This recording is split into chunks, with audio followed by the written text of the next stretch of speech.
Yo, what's up, guys? Welcome to a new episode of the Saigon podcast. This time we have Nick, Vietnamese Nick.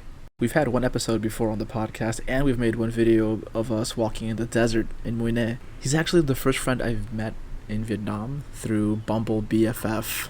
Anyways, yeah, this episode is about his experience traveling to Japan. He just got back last week, so he had some really awesome things to share about his experience.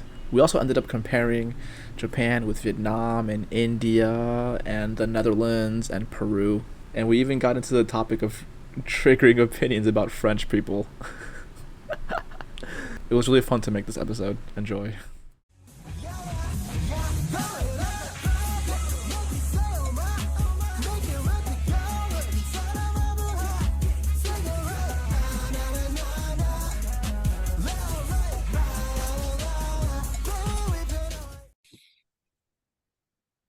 Yo, what's up, guys? It's Nick and Nick. Nick and Nick again. Hey. Back from the desert. Yeah, dude, my students got to see you on the big screen TV in the classroom.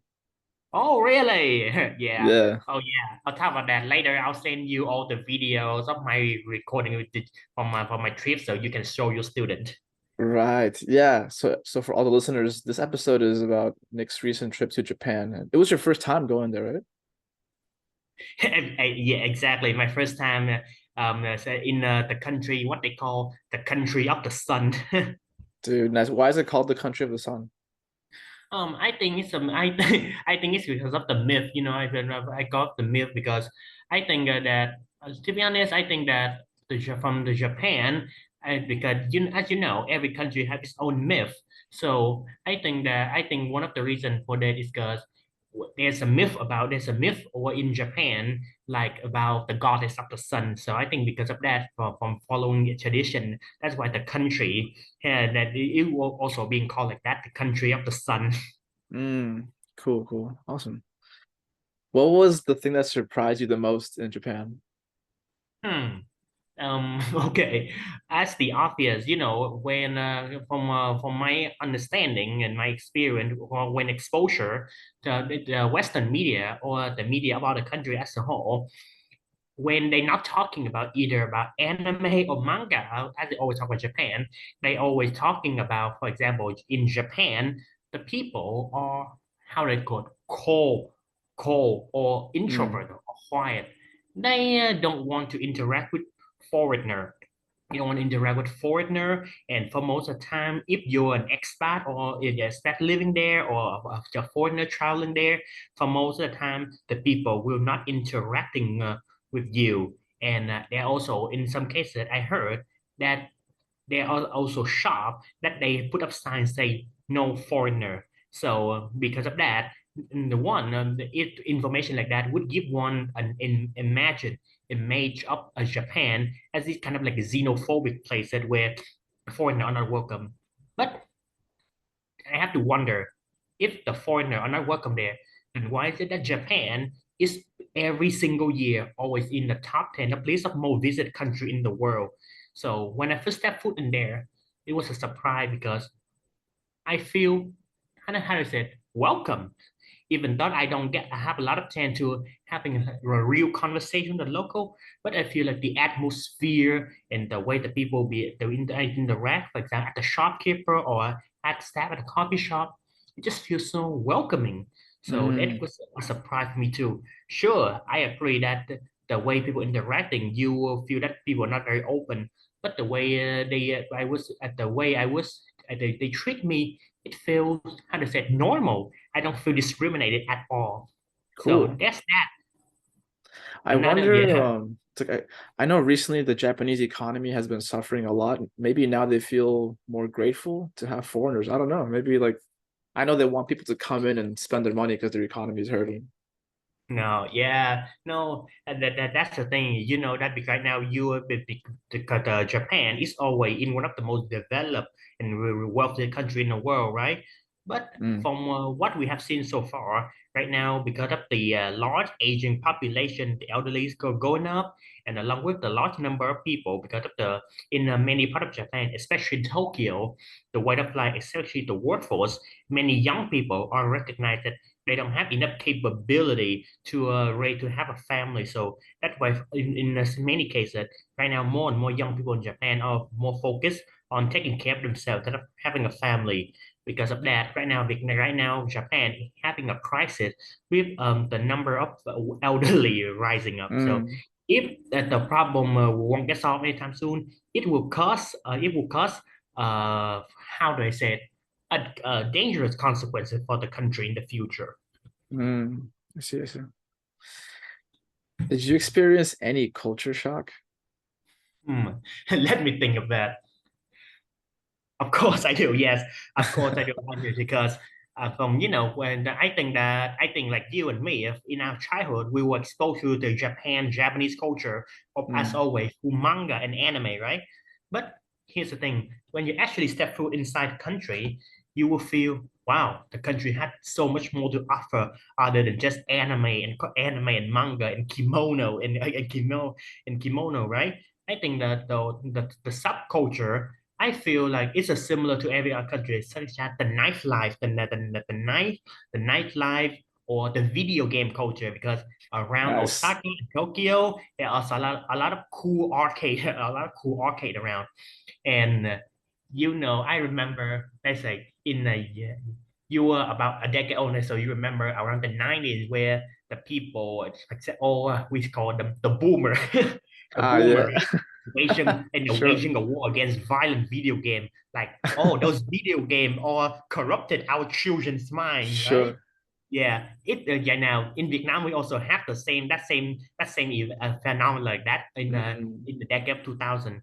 But in Japan, actually, they have a pretty cool video game culture where they have these all kind of cool arcade around where you can go and just spend time there playing as much you want. Like for example, if you're playing some kind of things like Street Fighter or Tekken, right? Just for 100 yen, when you want a match, just stay there for as long as you want, just like that thing you want. But if you lose, you have to put the coin in and play again. ah, okay, cool.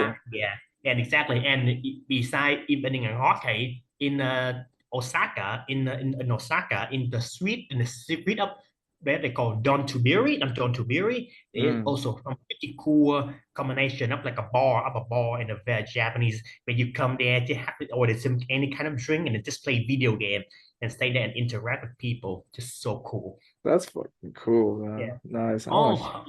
Yeah. And another thing I forgot to mention to you that beside that in Japan, they also have this kind of cool cafe where the place would decorate it, where the decorated following the theme. Like so the Mm, cafe, I show you the cafe, two of the cafe I visit in Osaka, one of them was following a theme of the theme, would decorate following the theme Final Fantasy, right? Like for example, you step in you talk to a waitress and the waitress will lead you to your table, and in the table there's action figure of Tila from Final Fantasy or dude, other character in the video game. And there's not only one but actually three different and silver screen where they show they show the video game. So and you order, you're not by ordering, but they give you like this mini iPad where mm. you step log into the website of the cafe, just order it instead of talking directly to the waiter. So yeah, Mm. the one that the waiter serve you drink, you just sit there and watch what they show on the screen around you. And of Nice. course, near the kia of course there are shelf with action figure and stuffed animal, right? So once you finish, Mm. you want just sit buy them, just buy it. Dude, remember the Final Fantasy Symphony we went to? Oh my God, yes. Seriously, Dude, seriously, one of my most it was one of the best night ever. You have to agree, right? Seriously, yo, I cried for exactly. two of those songs. One of those songs was the Final Fantasy VII battle theme, Mhm. and the other song was the one from Final Fantasy X when Titus, is it Titus or Titus? I don't know. When Titus and Yuna are like Yes. they're like chilling in that cave with the water and stuff, right? And no, when that girl started singing Japanese, I got teary. Like that was the exact moment. I don't Oh even know what she's man. saying. I don't know what she's saying. No, That's the thing. No, that thing that was so fun is that the both of us we are enjoying something that we both have we both love, Yeah, and we in an environment with the same minded people with the same minded people, and true. we just like we don't care anything about in the world. We just sat there, enjoy the music and what is shown on the screen. It just had to say an amazing night. You have to admit that. Yeah, and yo, I heard that if you wore like Final Fantasy like cosplay stuff, you would get some kind of discount or something, or or something, right?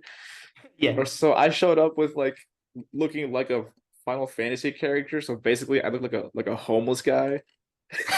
And then everybody in the venue is wearing like a tuxedo. Oh. That was awesome. Yeah, like seriously. No, yeah, I know. I don't know, yeah, but in Vietnam in general, sure, that I know many cosplay and stuff.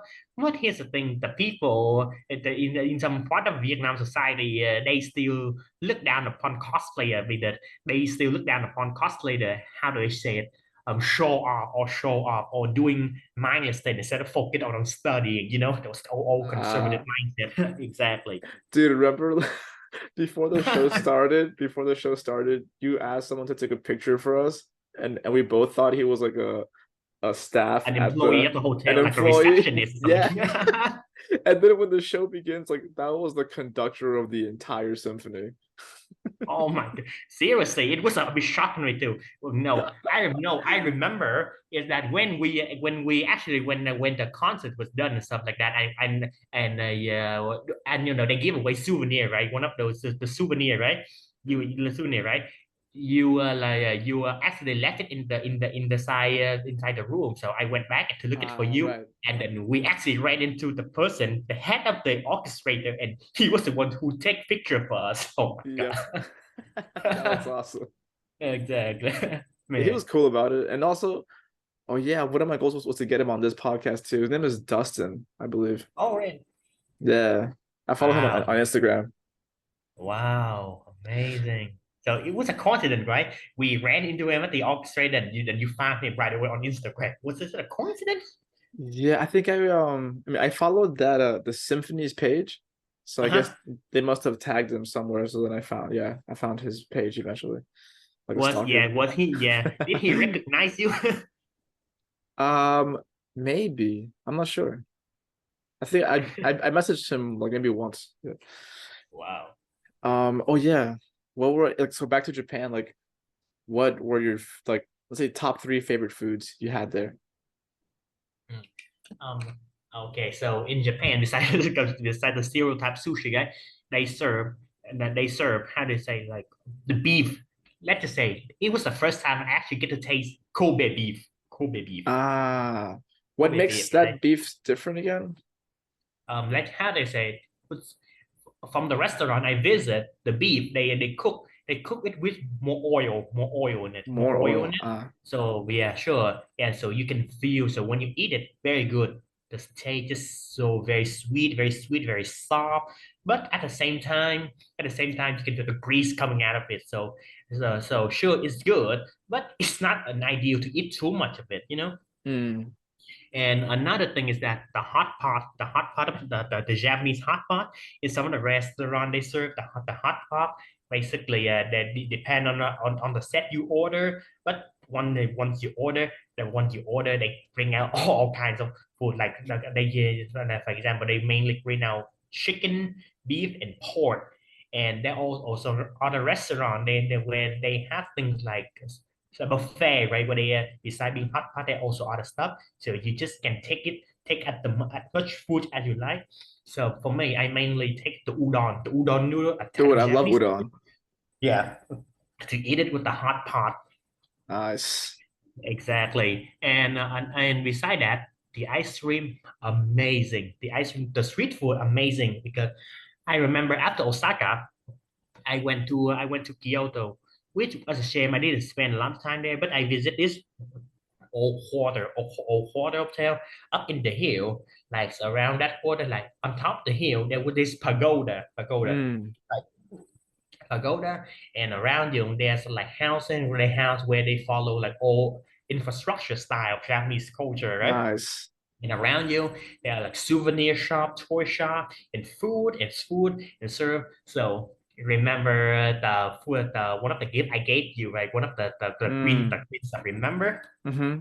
It's the it's sell that along with the ice cream. The ice cream just so good, just so good. And that and in the ice cream shop they also serve this green tea, a Japanese green tea.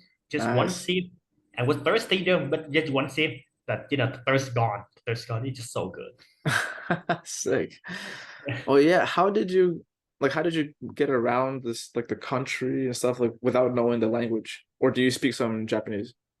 Hmm. Yeah, no, that's the thing, right? Because you know that the major when other you know that majority of Japanese they don't speak English, right? They don't speak Mm. English, right? But actually in Japan, you can found a sign like a store sign or road sign in English as well in Japanese in normal alphabet as well. So it would Mm. pretty easy for me. So for me, yeah, I'm mostly using like the subway, like the bullet train to get around the city. So technically it was easier than I thought it was first because when I first set foot in Osaka and spent time there, I mostly use, for example, when I in a cafe or restaurant, even when the employee don't speak English, I mostly pointed, used to show them what I want. It was pretty easy. Other Mm. time I use translator, and of course in the Final Fantasy cafe, the employee recognize the way that I'm a foreigner, so they use a translator to communicate with me. So it would be pretty fun. But in Japan, just don't worry too much about the language, because I think the Japanese they get used to tourist foreign. So just in Japan, just care about just walk around, enjoy yourself.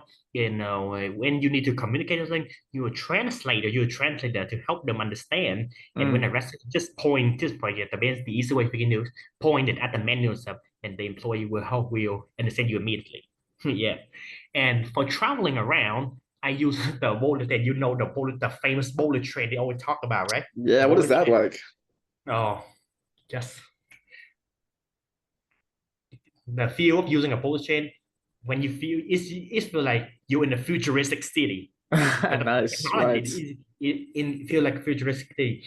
Even when you were waiting for your train at the station, but when the train comes, it just you feel the force, just and it just gone like that just in a second. But when you're paying for to, it just feel like just you feel the power of the train, the technology. Mm. Once you're inside, it can be feel very different. How do I say it? I can compare it to much faster than a normal train, much faster than that. But when you inside, you can also feel the force, the power of the Ah, train. okay. So that's why if I take a normal bus, it will take me like several hours to reach Osaka to Kyoto, right? But inside a bullet train, seriously, I keep focusing on inside the train and looking outside. I forgot the time, and I reach my destination before I even acknowledge what's going on. Whoa, damn. Exactly, seriously. Like I said, using the bullet train, it feels like you're in a futuristic sci-fi movie. That's amazing. Yeah, I was gonna Exactly. ask you, yeah, how would you compare the technology that you saw in Japan with the technology you saw in Singapore? Hmm. In that's a really good question. When I was in Singapore, I feel like I really like the country. Yes, I really like the country, right? But when I think about it, I feel like Singapore sure very advanced, but it gives you also that normal feel like that you would expect from any metropolitan city. For example, all these high-rise building, all the metro city, and I think it can be compared to New York, for example, Mm. like people walking around minding their own businesses, minding Hmm. their own business. But in Japan, depend on the city, for example. But I know different part of with this depend on the technology, the type of technology and the type of infrastructure.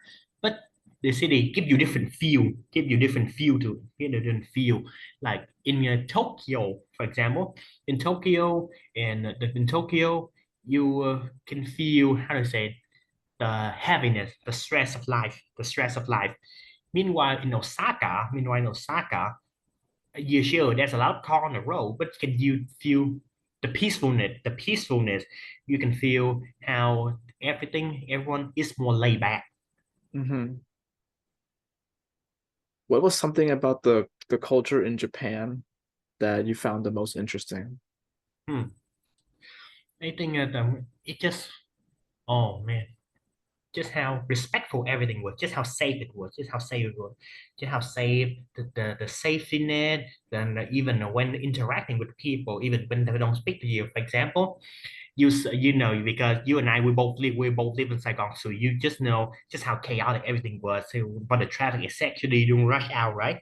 Mm-hmm. But I think the concept of rush hour don't apply to Japan because even during the busy hour, and when you crossing the road, instead of the car honking the constantly, no, they stop, let you pass through, they pop you. I seriously, I couldn't even I see when I was in Japan, I don't hear a single car honk at me. When I was crossing road, I don't hear a Mm. single car at me. When I'm crossing road, if they're on the car, they stop immediately. They stop Mm-hmm. immediately and let me pass over for the goal. So that's why not a single coin. Another interesting is that the action of the people in public. From what we heard, Japan, they have a very strict discipline of how to behave in public, right? So I think because of that, when you work in Japan, you feel very safe. You don't feel about getting robbed or something. Like you Mm. doing something. And when I was in Tokyo, when I was walking around, it was raining outside. I bumped into a few people. I was one who bumped at them. So in many cases, I should be the one who apologized. But no, in return, they apologized to me in Japan. In Japan. Mm. Yeah, and of course, in Osaka, I can be a bit similar. But in Osaka, I think that because the people in Osaka, they are more laid back compared to people in Tokyo. So if you get lost something and you ask people for help, they are more willing to help you, but more than they decide how busy they might be. But in Tokyo, I think even in Tokyo, I feel there one rule: mind your own business. Don't interrupting other people while they're on the road. Don't interrupting. Just stay in your own lane and don't interrupting other people. Mm. Exactly. Oh yeah, you met some people with Bumble BFF, right? Exactly. Yeah. Wait, in which city though? Oh man, I in three main city in Osaka, Kyoto, and Nice. Tokyo. Yeah, Dang. it was yeah. I might return the future the first time, but wow, when I was using Bumble, man, I got so many matches from people in their 20 up all the way people in their 40s. So good. Cool. And they spoke Exactly. to you, I guess, in English, right? Yeah, sure. But when we chat, when they just using short sentence like okay, something like that, I know, I know that there can be language, but their communication and speaking of it is limited. But they try, so that's what I appreciate them. I have a great time, but they always the one who reach out to me first. So the fact that they reach out to me first, change my perception about them. It's gonna be Mm. very long. So in Japan, right? Because in Japan, like South Korea, there are problems with many Vietnamese the migrant go there illegally. So in some cases, the Japanese kind of discriminate against the Vietnamese there because of many of them go there illegally. So Mm-hmm. so because I was a bit worried about that. But my perception completely changed when I start to actually talk to Japanese people from young and old, and they are always the one who reach out to me first, and they don't react to anything at all. When I say that I was from Vietnam, they just accept me. They just accept me. So it make me appreciate the people more and completely change my perception about the Japanese people. Mm. That's great, man. Yeah, Jesus, so freaking awesome. yeah. Wait, I saw you wearing, was it not a kimono, right? It's like, what was that special robe that you had? Oh man, now I get. Oh man, so you know that how in Japanese they have this bath culture, the bath culture. When they have this public bath, and they have the public bath, Oh right? yeah, yeah, Exactly, exactly. Seriously, no, I think the Western world can be more open. No, nudity dude. in the I West. I went to one of those Japanese what's it called again? Is it like a sauna, Okay, like a public no, sauna or something? no, onsen bath. Ah, okay, yeah. I went to one of Onsen bath. those So yeah, so one time inside. with my bro Calvin. Oh, really? In the back in the US, right? No, no, no. Here in Saigon, they have one Oh, in Japanese town. They have one of those like Japanese places where like yeah, just all the guys are just nude, and I was like, yo, I didn't know it was gonna be like this. exactly. Seriously, like sure. No, I think in some Egypt, Japanese, they kind of open up about nudity in some way. In some way, very open, Uh, very natural. So yeah, yeah, yeah. So from with your bro, so you can that inside there are like different hot tub, different hot tub, right? yeah, it's true. Exactly. Oh yeah, may I ask? So inside, right? So after you finish your hot bath and something like that, did you go around and stand there, and sit at this small chair, and then while you hosing yourself with water and stuff like that? I think there were like little, I guess like tiny cubicles, but not with anything covering your back. Just like I think tiny cubicles to like yeah, shower and stuff. Yeah. And they had two tubs. One was hot water, one was cold water. Oh, Yeah. oh wow. No, inside I was a bit similar to me like that. Like because Uh-huh. I go along, right? So inside there's like two handful of people, like two or three handful of people, because I was there about at 10 at night. So there wasn't a lot of people. No, I just inside and dip myself the hot tub for Sam. Because I did go to the sauna once in a while after I doing exercise or do working out stuff like that, right? Yeah. Yeah, but inside the sauna, you have to obligate to wear like a towel around your back, right? But Yeah. inside, I know I just feel more natural. Just let it all out, let it all out. Then dip myself in the tub and stuff like that. It feels nice, Just right? feels so exactly. Just feels so natural. Yeah, it does. That's hilarious. Yeah, what? Exactly. Yeah. But before that, the employee of the place actually give you one of those rope, give you one of those rope for you, but you were obligated to take it you to take it out or when you enter the bath. Yeah, it's true. Exactly. Yeah, no. I think that because I think the different country also have different kind of bath culture like that. For Yeah. example, for example, in Turkey, they have also have a bath culture just like that.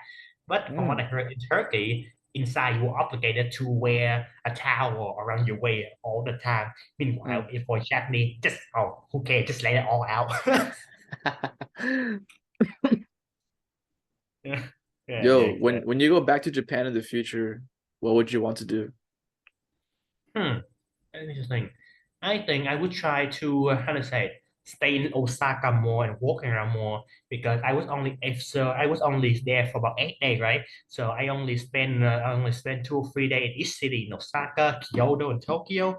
So in the future, if I may have a chance to return, then I might try to I spend more time in Osaka more, like walking around and try to interact and walking around walking around, enjoying my time along with more finding more event with local people in it because in Saigon, if you're using app like Meetup, for example, you can find a lot of social event where there are there are other foreigner, expat, and Japanese get together, just like in Saigon with Lingo or something like that. Mm, So I definitely would join an event like that if I have a chance to return to Japan. Just try to finding social event to interact with the people more instead of just only sticking to the places with many tourists. mm. Oh, did you travel alone or with like friends or family? At first, it's a shame that Vietnamese passport is so weak, but it's so weak. But my aunt who lived in the U.S. for 8 years now, so she is a U.S. citizen along with her daughter who lived there with her. So the two of them went there. So they were the one who sponsored my visa. So I have a chance. We actually Ah, both to take a flight together. Sure. we spent the first day in Osaka together, but after that we separated. We get separated. I go out and book a motel, a cheap motel by myself, but I stay at by they say big hotel. So it's like that. So I was pretty lucky this time. That's cool, man. That's a good experience. Exactly. No, to be honest, I had to. It was pretty thrilling to be able to travel like that, especially exactly in how do I say it, in Japan, such a cool country. But Mm. like I said earlier, from what the media or from what the we media tell you, especially how the Vietnamese sometimes are being treated. So I was a bit stiff and I was step foot inside Japan. No. But when I actually go and interact and feel the environment, I start to relax myself with more. And I just, I said, and completely enjoy camps and having an absolute one of the best time of my life there, I have to admit. That's great, man. Because Exactly. it's like the experience that you thought might happen. That's what Yeah. happened to my dad when he went to France. Oh yeah, really? Yeah. How was it like? I mean, I didn't go with him, but he was like he was saying like he would talk to people and he would say things like whatever, cafe, right, to get some coffee, and they would just pretend to not understand him. They'd be like, I don't know what he's saying. Oh yes. And No, and that was, I mean, I guess that wasn't in Paris. That was in, I think, Toulouse or something like that. I don't know what it was. yeah. Yeah. No, from what I heard, and yeah, no, I think it's a bit similar to me when I was in Europe a few years ago, right? I was in the Netherlands and later go to France. Mm, The Netherlands, sure, that like is near the Nordic country, so it had no surprise the English was so good. But when you actually set foot inside, and so sure, the people know English and they can interact with you, but you feel they were obligated to do it, they were forced to do it, they were forced to do it, they don't like it at all. That's thing. mm. And in France, seriously, the people, sorry to the French people and the cool people, sorry, what happened is, no, I feel like, no, French is too cold for me, too cold for me. Sorry to the French people. Yeah, meanwhile, yeah, like I said, in Japan, but in Japan, here's a rule: be respectful. It doesn't matter which region or city. Be respectful. Don't make too loud in public. Then don't be respectful. Don't make the too loud. Don't make loud noise in public. And respect other people's lane. When asked for help, do it, but do it carefully. And when interact talking with people, don't be afraid. Don't be afraid. The people will help you out. But other than that, I said, sure, I direct not too much. I don't have a new pen. I mostly keep to myself and only interacting with shopkeepers something like that. But the way you Mm. feel is very natural, even when you don't have a real conversation with them. You feel like the people they don't mind you there. They don't mind you there. If you so you in some way you feel more welcome comparing to France, for example.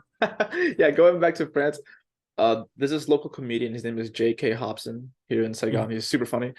He made this joke that he said, French people look at other white people the way that white people look at minorities.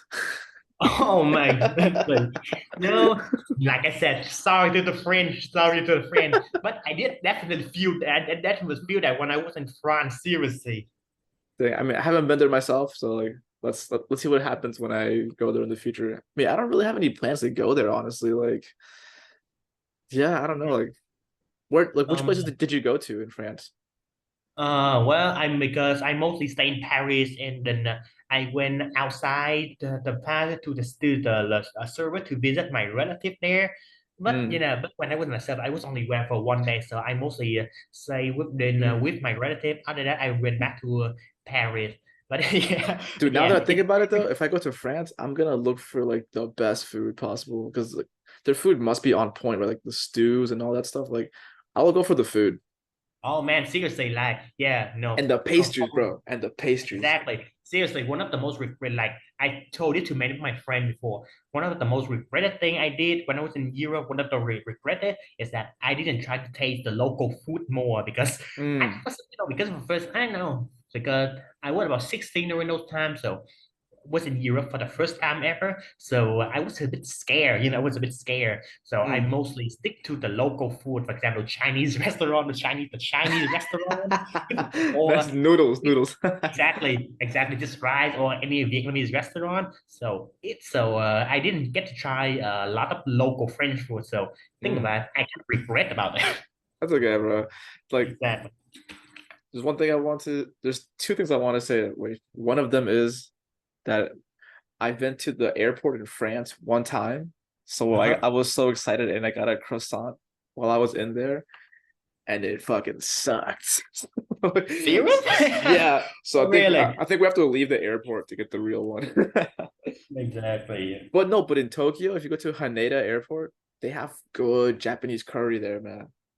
Oh man, seriously, Oh my God. exactly. Japanese curry, no, Japanese curry mixed with right, just amazing. Seriously. Dude. Yeah, exactly. So I think that's so, and like I said, another thing is that yeah. I don't think it's a good idea to associate the Japanese always with sushi because the Japanese and the Japanese cuisine have much more to offer than just sushi and live fish. Dude, yeah, like I like sushi and everything, but right now my favorite Japanese food is Japanese curry. Exactly. No, I have to confirm because I had some taste of Japanese curry. Absolutely amazing. Yeah. Seriously. Oh my gosh. Yeah. Yeah.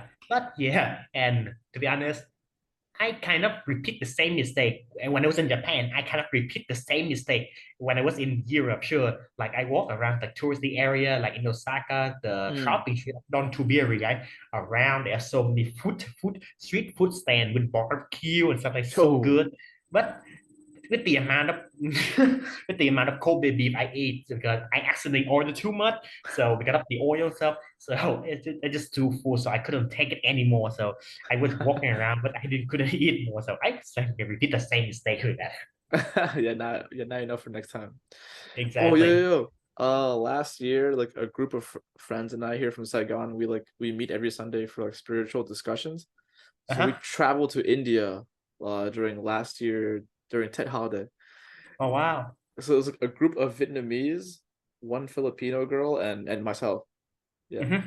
So like when we finally landed in India, we were going from the airport to the place that we're going to, but we were so hungry, Uh-huh. so we stopped at a random restaurant next to the highway, and we just walk into this random Indian restaurant, we're like, oh shit, I don't know what to do now.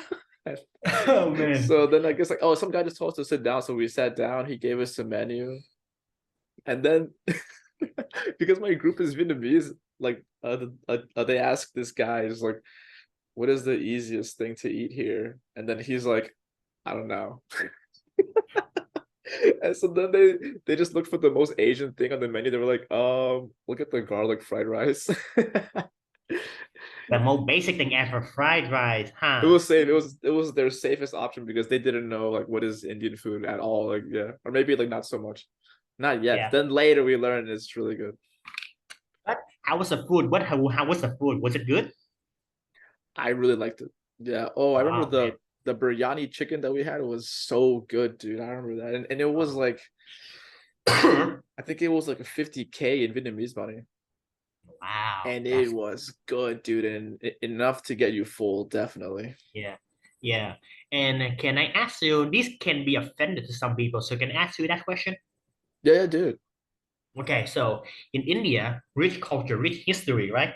But here's the thing: from what I just hope this don't offend anyone. So in India, I heard how to say it. They follow this caste system where Ah, they put people into hierarchy, right? The hierarchy. So, for example, which kind of occupation they have, and then which kind of how much money do they make per month? They put these caste system. So, mm. from what I heard, is that like the people in their own caste that don't interact with people either, and people on the higher caste look down upon people on lower caste. Was it true was it true when you were and your group were there? Well, like we went to the countryside to this little town called Tiruvannamalai, Mm, and I heard that in the countryside is where they actually practice the caste system still, and mm. I don't know how people felt about each other, but it looked like everybody was playing the part. Like now that I think about it, like everybody was playing the part of their caste. Like exactly. I was like, like the people that were the untouchables, they were like playing that part perfect. They made themselves actually untouchable. oh, she, wow, wow. So you actually feel that when you were there, like you guys were there. It's like the I mean, I don't know if they're actually identifying as untouchables, but just by their behavior, like the way that they like beg for money, like totally repels people. So it's like they really become untouchable because nobody wants to even interact with them. Wow. And like they're waiting like at like there's this bus stop. The bus comes and stops at the bus stop, and the untouchables are already there, like at the window, like give me food. Yeah. And then if they Wow. don't, and then if they don't get the food, they're just kind of just like hanging out. They're like, fuck it. They're just chilling. They're just chilling with Like each for other. example, Yeah, what do you think about my profile picture? well, I was freaked out. Seriously, I don't know who the hell that is. Dude, Who that's awesome. seriously, as I a friend, no, I'm your friend. I'm your one of your close friends. But seriously, that even more terrifying than the Frankenstein monster Cyberback. I made that picture for my students when I taught them during COVID because we were so bored studying online. I started making these crazy pictures. Let me tell you, Vietnamese kid, they're getting braver and braver. So just make the most outlandish thing you can think of, and they won't mind your thing. In fact, they it's gonna bring the kid closer to you. I'll guarantee that. Yeah. Oh yeah. We were talking about India, right? Exactly. They're talking about the caste system. Right? Let's The get it. caste system. Yeah. I I know somebody on Instagram that she's of the top caste. I forget what it's called, Brahman or something. Yeah. They're like holy, right? They're like holy people. And then I have a friend that his caste is the one just above the untouchables. But he says because his skin color is lighter than most of them, people Hmm. assume that he's in a higher caste. Oh. So I guess the Oh. caste system is also with skin color too. That's crazy. Yeah, yeah, sure. Like, yeah, I know the topic about like race, color, and now it can be have a bit sensitive when there are these type of political landscape. But yeah, in general, the Indian they have darker skin, right? But if you look at that, sure they have darker skin, but then if you look at Indian, they with much darker skin, and the Indian still dark, but still lighter skin. So yeah, so there's that. I mean, look, India and Latin America have something in common, and that is that their societies like to highlight the lighter skinned ones, Oh yeah. and they're seen as like the ideal. Yeah, I don't know. From what I read in the past, in country like Mexico, for example, it seems like there if there are any Latino born who have a white skin, so they have like a higher chance to succeed in life more than people with darker skin, right? That like the privilege is real. Yeah. Oh yeah, But I mean also yeah, because like our societies were programmed that way because like we were conquered by people that look like that. So yeah. they programmed everybody to think that's cool. No, seriously. Like now, in the past, right? When when Vietnam, after like 1997, after when Vietnam started have more of more foreigner and then more expat, like you are coming here to teach English, right? So most of the time they either from Europe or from North America, so they have white skin, right? But then over time, we have people from Latino, like our friend from Latino America, right? Or Mm. other people from all the other black people, other African American black people, right? In some Ah, cases, they in some cases they will still discriminate again. In some cases, like the education company or the English teaching center still prefer to have like a white teacher. yeah, even if he doesn't speak English, they'll still Exactly. they'll still hire him. Yeah. Yeah, exactly. People from like from Ukraine, for example. Dude, one of my friends, he's Croatian. He Uh-huh. said he said while he was working here in Vietnam, the owner of that English center took a picture of him with like some kids, and then he used that picture as the cover of his like book or something for the school, like for the school Oh, textbook. oh man, And oh he man. didn't tell my friend, Seriously. he didn't give him any money, he didn't give him any warning that he was gonna do that. He just he just put him on the cover of the textbook. Oh man, seriously. And I remember when about 13 years old, right? My mom signed me up to this English teaching center. Eli, have you heard of Eli? Eli. Yeah, yeah, I've heard of that. Ila, right? I remember around there's like a poster of like this white teacher holding up their kids like this, smiling, smile for the camera, and stuff like that. And then, like they had like a slogan, learn English, piece of cake. Exactly, Nice. That's cool. exactly, exactly. It's like a But yeah, oh yeah. And another question for the Indian I have is that like in Japan, everything I feel very safe. I feel very safe for both men and women. Like I can walk around late at night without fear of getting mugged or being held at knife point, right? But mm, um, uh, and then like but from in India, from what I heard, from for women, especially foreign women, this in many cases they were being harassed while walking in the street. Was it true? Was it happen to any member of your group? like where we went to this place called Tiruvannamalai, which is in the Tamil Nadu province. It was really chill. It was a Wow, spiritual town full of like expat hippies and people who like meditation and spirituality. And the local people also follow spirituality and they walk around like the sacred mountain, mhm. like for yeah, like to help their cleansing, their awakening. And we walked around there at night, like at 3 a.m. with a group with women and nothing happened. Not even one Wow, person man. did anything. There was just one Wow, hobo that he trolled all of us because we wow. we walked yeah we walked by him and then he was like boo like fucking like 4 or 5 in the morning. We're like what the fuck, but that was it. Wow. That was it. Yeah, man. Yeah.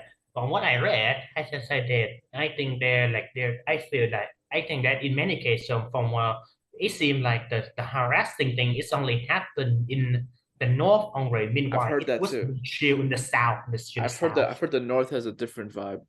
Yeah. Yeah, exactly. And I've had my friend yeah, one of my friends, he's a manifestation coach. Shout out to Rohit. Like he said, don't go to Delhi, don't go don't go to the Oh, capital. yeah, yeah. I think from in I just read in one of the forum like a visitor from Nepal when he was visiting India with his sister, right? When in Delhi, right? When like his sister got harassed so much that when they go back to Nepal, they posting like criticize the action of the Indian in Delhi, right? And I heard that is and I heard that he got so many threatening then that the threatening comment that he had to delete his account. Seriously. Jeez, man, that's pretty Exactly. So intense. yeah, no, I feel like no, I think that in some cases that the criticism is valid in order to improve the image of a country, right? Here's the uh thing, the good image to a country, right? Bring more visitor, bring more foreign investment and in return developing the country more. But that's this kind true. of action like that, it's just going to turn all the good resources that country might have. So I think that in some way, for any country to develop, they need to have like need a mindset then our mindset because for a country to develop we can just rely on the resources only but we also have to rely on the action of the people as well Mm. so I think that is one of the reasons for Japan sure like in the early during our conversation right when we're talking about the stereotype of Japanese being cold or introvert right but I think is of the culture of strict public behavior, of being respectful in public behavior, and the physical feeling safe. So I think that is one of the reasons why, for men, the tourists, so many tourists come to Japan every single year, along with the rich culture and rich resources. So I think that's why Japan is so wealthy and Hmm. so how did that fascinating in terms of culture. Dude, I really hope that we can go to Lima, Peru one day so you can feel some danger, but also Uh, eat delicious food. Oh man, no, definitely. Because from what I read, before you return to you, I suggest that we should definitely visit another country together, to make some Mm. best memory there before we say goodbye in the next year. We were saying Nepal, right? Exactly. So yeah, so before, yeah, like I said, before you went back to the US, then let's go to Nepal together to make some good memory before we say goodbye. True, man. Actually, I think we have to go to the Buddha's hometown, dude. We have exactly. to. Exactly. No, from what I read from what I read in Nepal, because it was among the Himalayan country, right? So there's Yeah. just so much to discover to have some great adventure. So I'm sure we're gonna have some good food. I want to at least touch Mount Everest, even if it's just like the base. I want to at least touch that thing. Oh yeah, and interact with wild animal because I read some videos of all the wild animal roaming around. So That's that definitely amazing. it's someone should try in their lifetime, for example. That's just imagine like just yaks walking around and stuff. Dang. Yeah, Like and in maybe India, it we was can cows. exactly, and maybe we can invite, example, Marco or Dylan to join us. Dude, that would be amazing. Yeah, the bigger the better. That's what she said. Exactly. Let's do this. Let's do it. Yo, man, I think we're gonna end it. I'm gonna take a short break and then I'm gonna receive some coaching in a few minutes. Oh man, you're following your heart. That's just amazing. Seriously, you're doing so good on your journey. So so you're following your intuition. You're following your heart. That's Thanks, great, bro. amazing. Like I'm Exactly. I'm I'm receiving coaching right now with oh, she's Indian actually. She's in India right now. Oh really? Yeah, her name is Coach Partana, and yeah, Yeah, she's man. awesome. And I need help with this part because like, yeah, I have the coaching skills, but I don't know how to sell that yet. So I have to figure that out, and that's what I'm learning now with her. You know what? To be honest, consider I'm right now. I'm kind of also need doing therapy to help my mental health. So right now, I can looking for any good coaching book. I think I found somewhere when I was roaming through the bookstore last a few months ago. So I think I'm going to look a book, look for them, and then send them to you. Cool, man. That'd be awesome. Thanks, dude. Okay, okay. All right. Okay. Yeah, and I'll see you. I'll see you at 27 because it was solo goodbye party this weekend. So I'll see you there.